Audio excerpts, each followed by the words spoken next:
This was great to see. I liked the fact that they talked about some of their predecessors, the guys that made it possible for something like this to happen.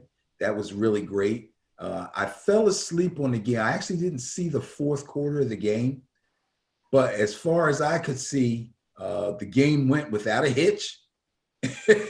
Everything was smooth.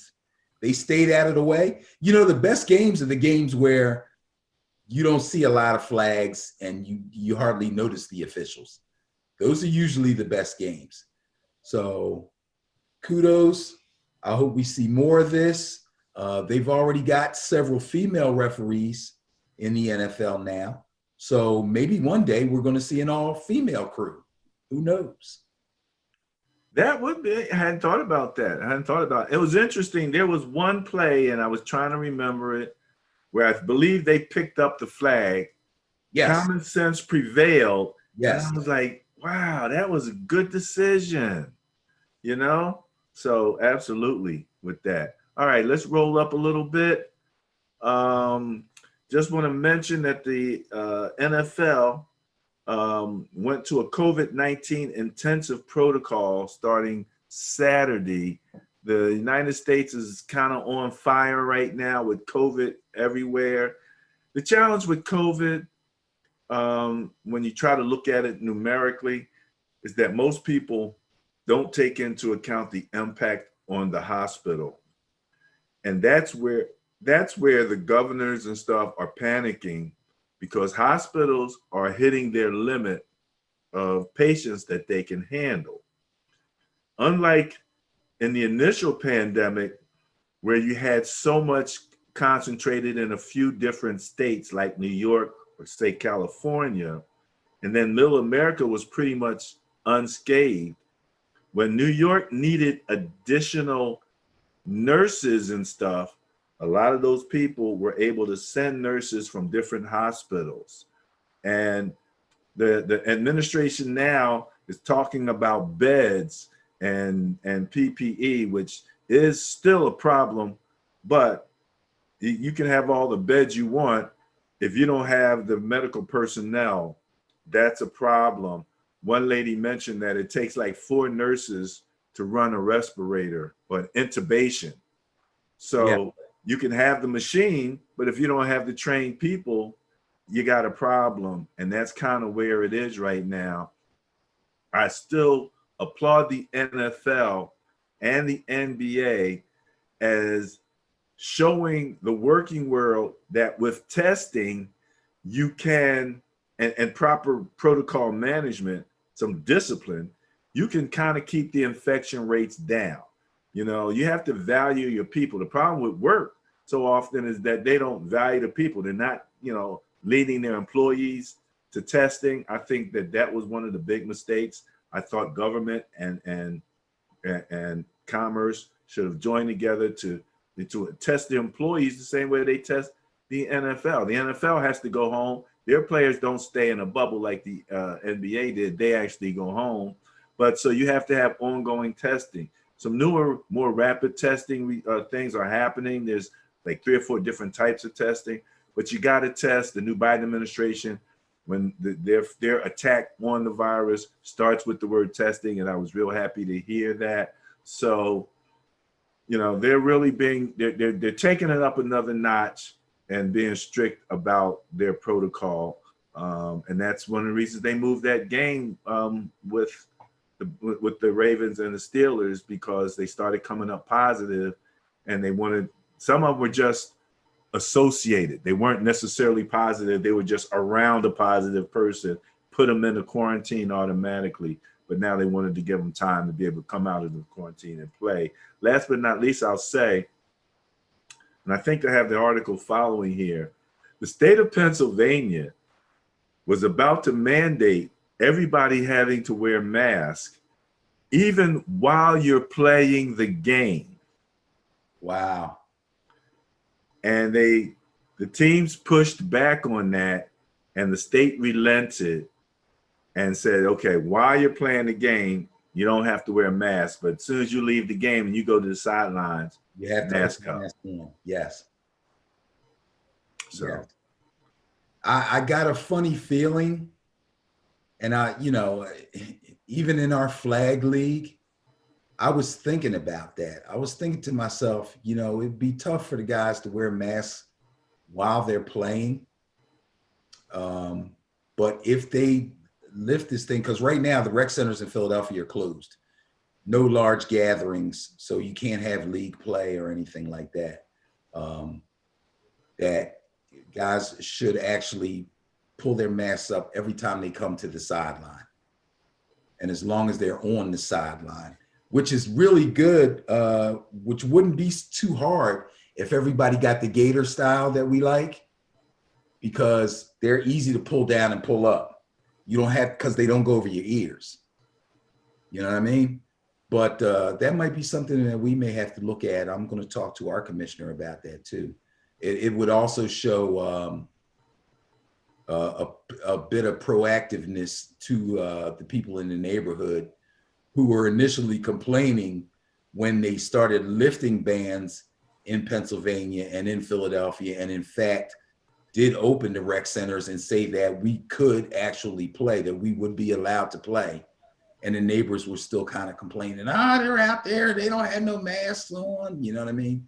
So I think that'd be a step in the right direction. I'm going to talk to him about that. All right. Little leadership in the PTTFL. We always like to find some good news. And anytime that we can say the name Ryan Shazier, first of all, you get inspired.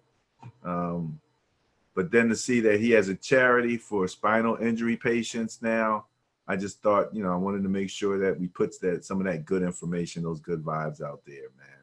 Just seeing him come back from his injury and how far he's been able to come back. He walked across the stage for the awards, and he's really been an inspiration for his team. So threw that in there. What do you got on that? Anything? No, it's good.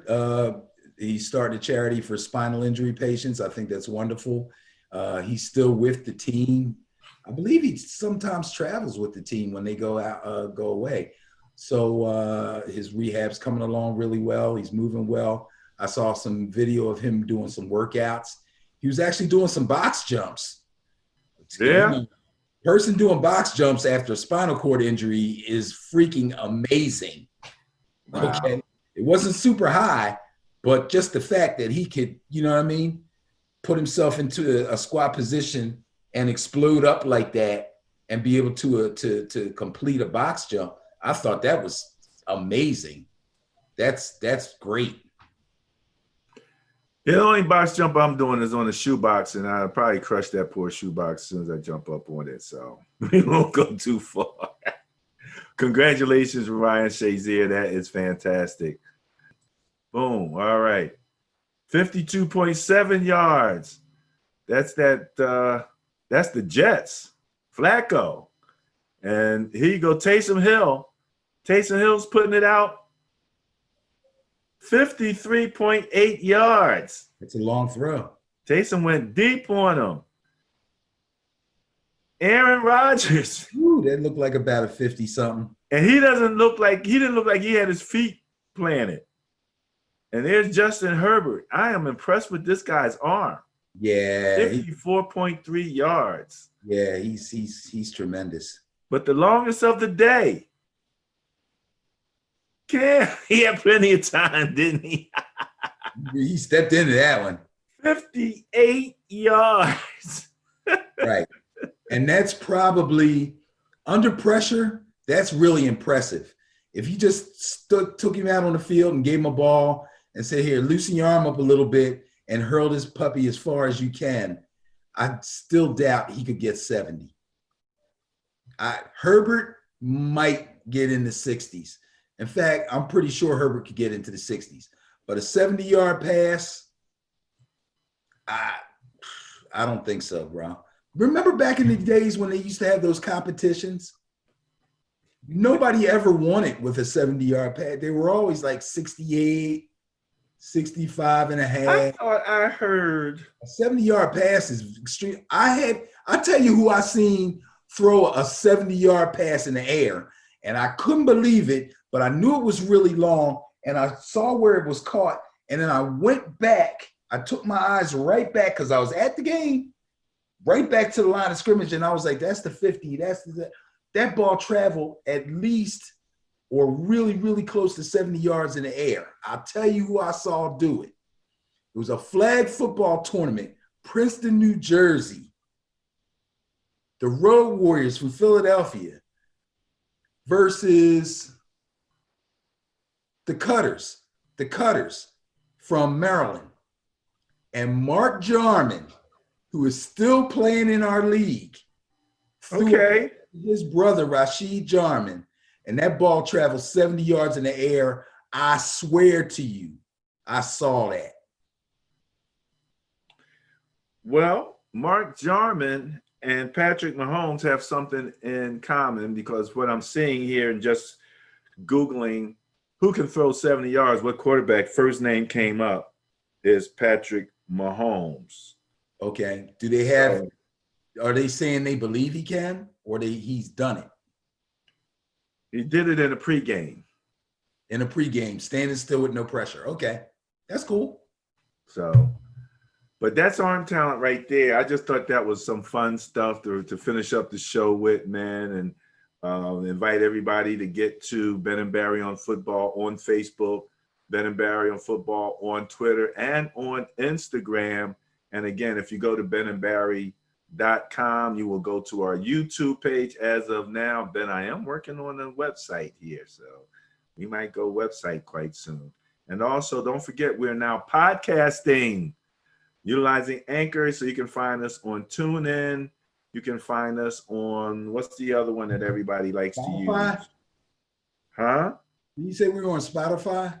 Spotify, yes. TuneIn and Spotify for the podcast of this particular show. So that wraps up as far as I'm concerned. You got it, sir. Any last words? Happy Thanksgiving, everybody out there. Stay safe. Keep your gatherings small. And go Noles.